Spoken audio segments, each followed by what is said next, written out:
අයර්ලන්තයේ drivers licence එක ගන්න theory test එකට මම පාඩම් කරපු විදිය ගැන තමයි දැන් කියන්න යන්නේ.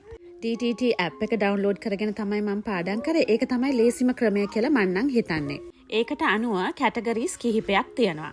ඔයාට පුළුවන් ඉස්සෙල්ලාම මේ ප්‍රැක්ටිස් බයි කැටගරි එකට ගිහිල්ලා මේකේ තියෙන ප්‍රශ්න ටිකට උත්තර ටික බලා ගන්න. ඊළඟට ලීගල් මැටර්ස් වලට ගියාම ප්‍රශ්න 200 ගානකුත්, ඊළඟට මැනේජින් රිස්ක් එකට ගියාම ප්‍රශ්න 99කුත්, safe and socially responsible driving එකේ ප්‍රශ්න 400කටත් වැඩිය වගේම technical matters කියන කොටසේ ප්‍රශ්න 28කුත් තියෙනවා. ඉතින් මම අනුගමනය කළේ ඉස්සෙල්ලාම read the questions කියන කොටසට ගිහිල්ලා එක එක කැටගරි එකේ තියෙන ප්‍රශ්න ටික සේරම බලා ගන්නවා.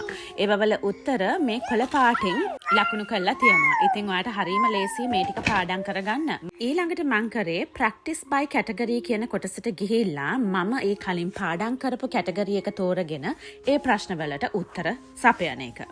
ඉතින් මෙතනදී ඔයාට ටිකක් අමාරු ප්‍රශ්නයක් එහෙම ලැබුණොත් මේ පහළ තියෙනවා ෆ්ලෑග් කියලා ඔයාට එතනින් ටික් කරලා ෆ්ලෑග් කරන්න පුළුවන්. එතකොට ඒක වෙනමම කොටසකට එකතු වෙනවා. එතකොට අන්තිමටම ඔයා ටෙස්ට් එකට යන වෙලාවේ ඒ ෆ්ලෑග්ඩ් ක්වෙස්චන්ස් ටික ඔයාට බලා ගැනීමේ හැකියාවක් තියෙනවා. එතකොට අවසාන සතිය ඔයා සම්පූර්ණයෙන්ම වෙන් කරගන්න හැමදාම මේ ඔෆිෂියල් ස්ටයිල් ටෙස්ට් කරන්න.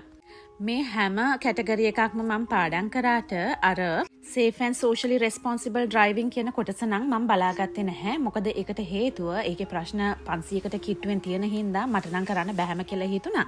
ඉතින් ඔයාට වෙලාවක් තිබ්බොත් ඔයා ඒක අනිවාර්යෙන් කරන්න. නමුත් ඉතින් official style test එක කරනකොට ඔයා මේ ප්‍රශ්න ඔක්කොම cover කරනවා. ඒ වගේම මේ ටෙස්ට් එකක් කරන්න ඔයාට විනාඩි 10ක්වත් යන්නේ නැහැ. හැබැයි මේ ප්‍රශ්න වලට උත්තර බලාගෙන ගියේ නැත්නම් ඔයාට පාස් වීමේ ප්‍රවණතාවය පොඩ්ඩක් අඩු වෙන්න පුළුවන්. මොකද ඒකට හේතුව සමහර උත්තර මේක තමයි හරිම කියලා අපි හිතුවා. වැඩක් වෙන්නේ නැහැ. මොකද අපි දෙන්න ඕනේ ඒගොල්ලෝ බලාපොරොත්තු වන පිළිතුර. උදාහරණයක් විදිහට මේකේ එක ප්‍රශ්නයක් තියෙනවා. අවුරුදු 17ට අඩු දරුවෙකු වාහනයේ යනකොට එයා හරි සීට් බෙල්ට් එක පැළඳ ඉන්නවාද කියන එකේ වගකීම පැවරෙන්නේ කාටද කියන එක. ඉතින් අපි ලාංකීය මිනිසුන් හැටියට අපි හිතන්නේ දෙමව්පියන්ගේ වගකීමක් කියලානේ. එහෙමත් නැත්නම් දෙමව්පියන් සහ ඩ්‍රයිවර්ගේ වගකීමක් කියලා අපිට නිකමට හිතෙන්නට පුළුවන්. නමුත් හරි පිළිතුර වෙන්නේ ඩ්‍රයිවර් පමණයි. ඉතින් මේ වගේ ප්‍රශ්න සෑහෙන ප්‍රමාණයක් තියෙනවා. ඉතින් අනිවාර්යයෙන්ම ඔයා පාඩම් කරගෙන ගියොත් ලේසියෙන්ම මේ ප්‍රශ්න වලට පිළිතුරු දෙන්නට පුළුවන්. ඒ වගේම තමයි ඔයා බුක් කරගන්න වෙලාවට වඩා ටිකක් කලින් ගියත් නිකමට හරි එතන ඉඩ තියෙනවා නම් ඔයාට ඉක්මනටම ටෙස්ට් එක කරලා එන්න හැකියාවක් තියෙනවා. ටෙස්ට් එක පටන් ගන්නකොට කම්පියුටර් එක පාවිච්චි කරන විදිහ සහ සර්වේ එකකට තව විනාඩි 15ක් විතර ඔයාට ලබා දෙනවා. එතකොට ටෙස්ට් එකට විනාඩි 45ක් ලබා දෙනවා. ඔයාට ඉතින් කම්පියුටර් එක පාවිච්චි කරන්න දන්නවා නම් මේක ස්කිප් කරලා දාන්න පුළුවන්. සර්වේ එකත් ඔප්ෂනල්. එතකොට ඔයා කෙලින්ම ටෙස්ට් එකට ගියොත් උපරිම ඉතින් ඔයාට විනාඩි 10ක් වගේ තමයි යන්නේ.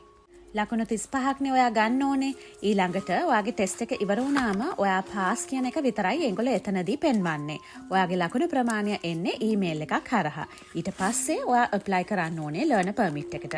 ඒකත් දැන් කිසිම කරදරයක් නැතුව ඔන්ලයින් කරගන්නට පුළුවන්. මං වගේ කල්දදා ඉන්නේ නැතුව මේ ටෙස්ට් එක ඉක්මනින්ම කරන්න. මොකද මං ආපු අලුත මේ ඇප් එක මිලදී ගත්තා යුරෝ 15ක් දීලා.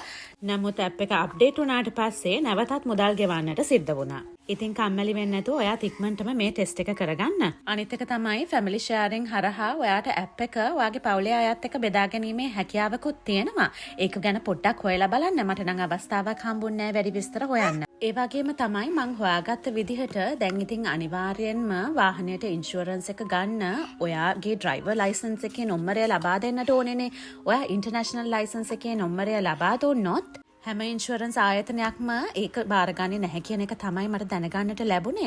ඒ බාරගන්න ආයතන වුණත් ඉතා අධික මිලක් තමයි අය කරන්නේ.